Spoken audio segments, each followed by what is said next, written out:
పుష్ప మూవీలో ఫస్ట్ పార్ట్లో లేరు, సెకండ్ పార్ట్లో వచ్చేసారు. So when you got that opportunity, so ఏమనిపించింది? ఇది ఈజీగా రాలేదు నాకు. ఒకప్పుడు లైవ్ షో బిగ్ బాస్కి వెళ్ళినప్పుడు ఓ 10 ఇంటర్వ్యూలు అయినాయి, టింగ్ టింగ్ అని ఒక తర్వాత ఒకటి. 10 మందిని కన్విన్స్ చేయాలి, అందరితో ఇంటర్వ్యూ, సైకియాట్రిస్ట్తో కూడా ఇంటర్వ్యూ, డాక్టర్తో ఇంటర్వ్యూ, ఇలా ఉంటాయి అన్నమాట, సెక్టర్స్ ఉంటాయి. అలాగా పుష్ప ఇట్స్ నాట్ ఈజీ. ఇంత పెద్ద పెద్ద లైన్స్, పెద్ద పెద్ద పేపర్స్. అలా ఓ 3-4 సార్లు నేను నాతో లుక్ టెస్ట్ చేశారు, 3-4 సార్లు ఆడిషన్స్ చేసి, దాని తర్వాత ఇంకో 2-3 సార్లు లుక్ టెస్ట్ చేసి, దాని తర్వాత ఇక్కడ నుంచి రామోజీ ఫిల్మ్ సిటీకి అక్కడ లుక్ టెస్ట్ చేసి, అలాగా ఇట్స్ నాట్ ఈజీ. అలా చాలా చేసి చేసి చేసి దాని తర్వాత అంటే for that role I was beyond. I want to do anything for this. Look test కాదు, ఆడిషన్ కాదు, ఎన్నన్నా చేయండి, ఏదన్నా చేయండి, I want to be there in the cinema. Because that is a cinema I always wanted to work.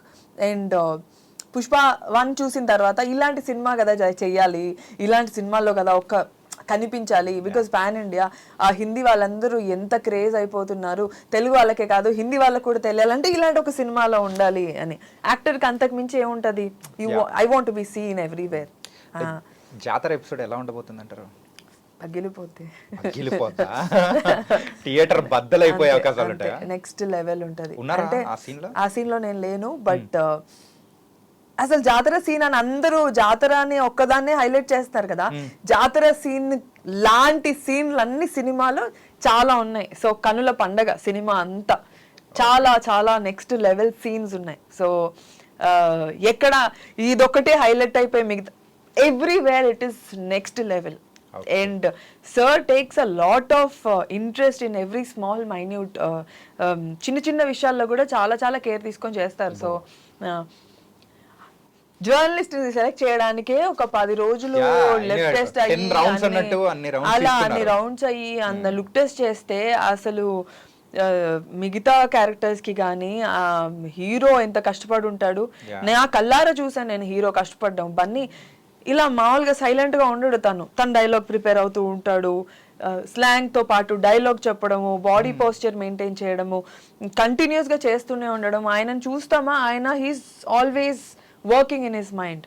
So ఇలా కదా actor ఉండాలి, ఇలా కదా ఆయన వర్క్ చేస్తే ఇలా కదా ఉండాలి అని చెప్పి నాకు after meeting him, after working with him, I felt a lot of like I got inspired from him. మరి అలా ఎప్పుడైనా చేసావా?